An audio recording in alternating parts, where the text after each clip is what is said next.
हमारा जो पहला प्रश्न है वो है, विद्यार्थियों के एक समूह द्वारा अपने पर्यावरण संचेतना अभियान के अंतर्गत एक सर्वेक्षण किया गया, जिसमें उन्होंने एक मोहल्ले के 20 घरों में लगे हुए पौधों से संबंधित निम्नलिखित आंकड़े एकत्रित किए। प्रति घर माध्य पौधों की संख्या ज्ञात कीजिए। यानी हमें नीचे एक सारणी दी है जिसमें ऊपर है पौधों की संख्या और नीचे है घरों की संख्या। जैसे ऊपर 0 से 2 पौधे जिस घर में लगे हुए हैं उन घरों की संख्या 1 है। 2 से 4 पौधे जिन घरों में लगे हुए हैं उन घरों की संख्या 2 है। तो इस प्रकार से हमें सारणी दी हुई है और हमें यहाँ पर पौधों का क्या ज्ञात करना है, माध्य, प्रति घर माध्य ज्ञात करना है। ठीक है। फिर नीचे कह रहा है, माध्य ज्ञात करने के लिए आपने किस विधि का प्रयोग किया और क्यों। तो यहाँ पर देखो, माध्य ज्ञात करने की कुल 3 विधियाँ मैंने बताई। इसमें हम कौन सी विधि का प्रयोग करेंगे, प्रत्यक्ष विधि का प्रयोग करेंगे। अब ये हमें कैसे पता चला, तो देखो यहाँ पर जो ये पहला ऊपर कॉलम है वो हमेशा किसका होता है, वो हमेशा वर्ग का होता है। यानी इस वर्ग से हम x का मान ज्ञात करेंगे। और नीचे वाला जो कॉलम होता है वो हमारा f का होता है ना, यानी बारंबारता का होता है।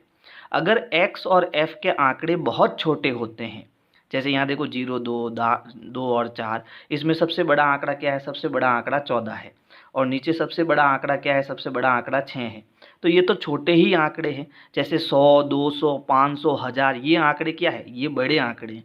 तो जब x और f आंकड़ों का मान छोटा होता है तब वहाँ हम प्रत्यक्ष विधि का प्रयोग करते हैं। तो चलो इस सूत्र का हमें प्रयोग करना है इस प्रश्न के अंदर। तो अब हमें क्या क्या चाहिए, तो एक तो हमें चाहिए f इंटू एक्स, यानी यहाँ इस सारणी से हमें f और x का गुणा करके एक कॉलम बनाना है और उसकी जो टोटल होती है, सिग्मा का मतलब होता है टोटल, उसकी टोटल हमें चाहिए। और किसकी टोटल चाहिए, सिग्मा f, यानी ये जो बारंबारता है इन सभी को जोड़ना है। सिग्मा का मतलब जोड़ना, यानी f की टोटल। तो इसके लिए हम क्या करेंगे, 2 कॉलम और बनाएंगे। यानी कि यहाँ पर जो ये पौधों की संख्या है वो हमारा क्या होगा, वर्ग होगा, है ना। और नीचे जो घरों की संख्या है वो हमारी बारंबारता यानी कि f होगा। तो ये दोनों मान पहले से मैंने इस सारणी में रख दिए हैं, वर्ग का मान और f का मान। अब मुझे क्योंकि f इंटू एक्स चाहिए तो इसके लिए मुझे x ज्ञात करना पड़ेगा। और x हमें कैसे ज्ञात करना है वो समझ लो। जैसे यहाँ पर देखो, मुझे इस वर्ग में x चाहिए, तो 0 और 2, यहाँ पर देखो 0 और 2 में क्या है, तो ये अपनी निम्न सीमा है। क्या है, निम्न सीमा। और ये जो आंकड़ा है वो हमारी उच्च सीमा है। ठीक है। तो जब हमें x ज्ञात करना है तो निम्न सीमा और उच्च सीमा को हमें जोड़ना है, फिर 2 का भाग देना है, तब हमें x यानी कि वर्ग चिन्ह मिलेगा। x को हम क्या कहेंगे, वर्ग चिन्ह। ये x हमें मिलेगा। कैसे करना है कि निम्न सीमा कितनी है, 0, उच्च सीमा कितनी है, 2, और इसमें भाग देना है 2 का। तो 2 में 0 जोड़ा और 2 का भाग दिया, कितना मिला, 1, है ना। इसी प्रकार इस वर्ग में मुझे x चाहिए, x का मान चाहिए। तो 4 और 2 को जोड़ो 6, और उसमें किसका भाग दे दो, 2 का। हर बार आपको 2 का भाग देना है। तो 2 एकम 2, 2 दूनी 4, 2 त्रिया 6।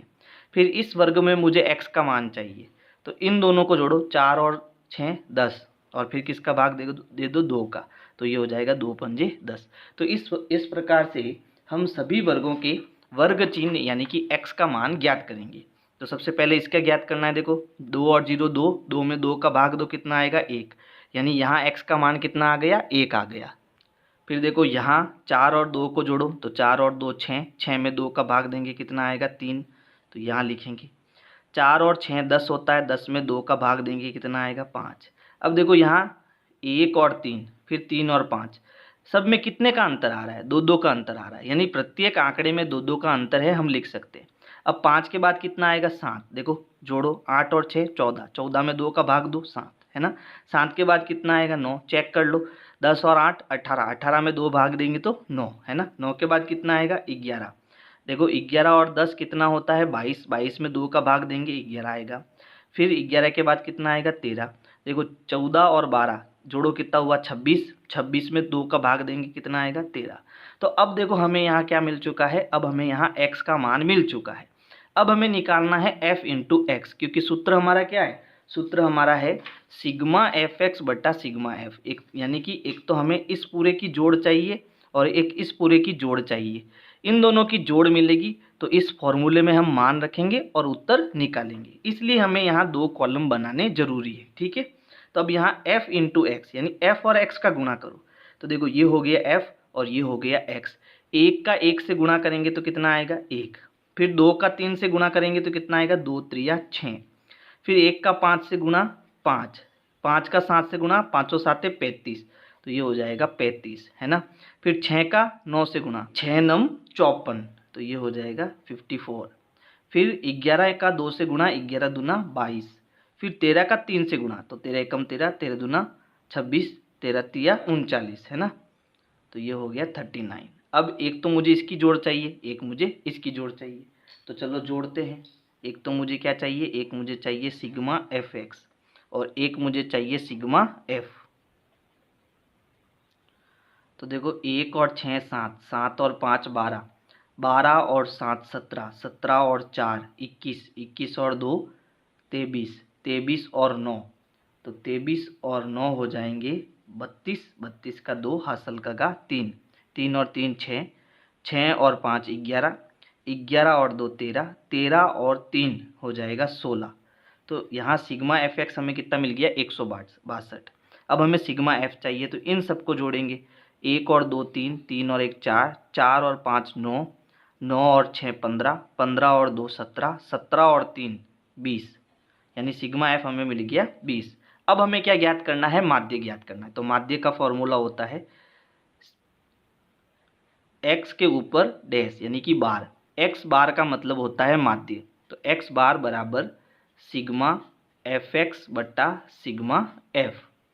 अब यहाँ पर देखो सिग्मा एफ एक्स हमने कितना निकाला 162 और सिग्मा एफ हमने कितना निकाला 20। अब इन दोनों में हमें भाग देना है, तो मैं इसको 10 से डिवाइड करूँगा। तो यहाँ पर देखो चलो दोनों में हम 2 का भाग दे देते हैं, है ना। तो 2 से हम डिवाइड करेंगे तो 2 × 16 और 2 एकम 2, और यहाँ पर 2 का भाग कितनी बार जाएगा 10 बार जाएगा। ठीक है, अब 81/10, तो यहाँ देखो नीचे 1 0 है तो ऊपर से एक संख्या छोड़कर पॉइंट लगाएंगे, यानी हमारा उत्तर आ जाएगा 8.1, और ये हमारा क्या है, ये हमारा माध्य है। तो ये आंसर हो जाएगा। और इसमें हमें एक उत्तर और बताना है। क्या बताना है कि माध्य ज्ञात करने के लिए आपने किस विधि का प्रयोग किया। तो यहाँ हमने माध्य ज्ञात करने के लिए प्रत्यक्ष विधि का प्रयोग किया। और क्यों किया, क्योंकि यहाँ f और x के मान छोटे हैं, इसलिए हमने यहाँ प्रत्यक्ष विधि का प्रयोग किया।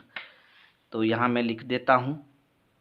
तो देखो हमने लिख दिया है, यहाँ हमने प्रत्यक्ष विधि का प्रयोग किया क्योंकि xi fi के मान छोटे हैं। अब xi का मतलब है कि इसमें आने वाले जितने भी आंकड़े हैं वो fi का मतलब है, और xi का मतलब x में आने वाले जितने भी आंकड़े हैं वो xi है ना। तो xi और fi के मान क्या है, छोटे हैं, इसलिए हमने प्रत्यक्ष विधि का प्रयोग किया।